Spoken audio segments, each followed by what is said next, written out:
Gyvos pasakos. Sveiki, sveikučiai vaikai ir jų tėveliai. Gyvos pasakos vėl su jumis ir mama piratė. Na, o šį kartą pasaka, kurią paskaitysiu, yra apie vėją ir saulę bei jų didžiulį ginčą. Beje, labai pamokanti. Kartą susiginčijo vėjas ir saulė. Aš už tave stipresnis, pasakė vėjas. Per daug nesipūsk, atkirto saulė, paraudus iš pykčio. Aš už tave daug stipresnė. Ginčijasi juodu, pešėsi, kol išvydo žmogų žingsniuojantį vieškeliu. Matai, tą vienišą keleivį, užsimetusi apsiaustą, tarė vėjas.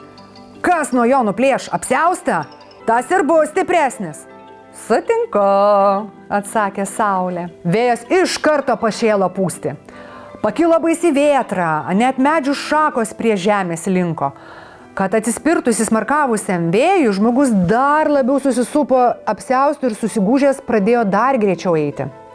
Vėjas siautėjo, draskėsi, bet keliautojo apsiausto niekaip nepavyko nuplėšti. Na niekaip.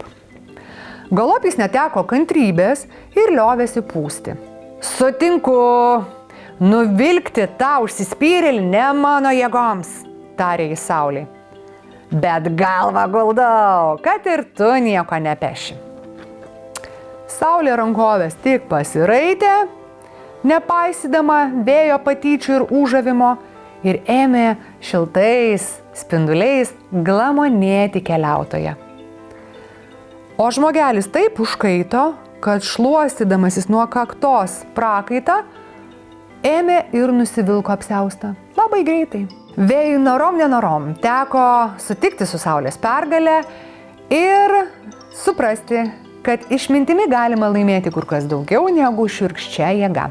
Tiek buvo pasakos šį kartą. Ačiū visiems buvusiems kartu.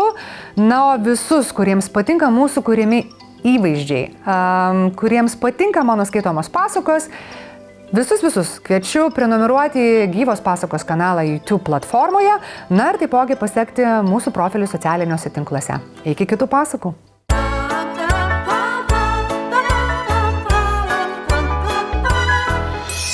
Gyvos pasakos.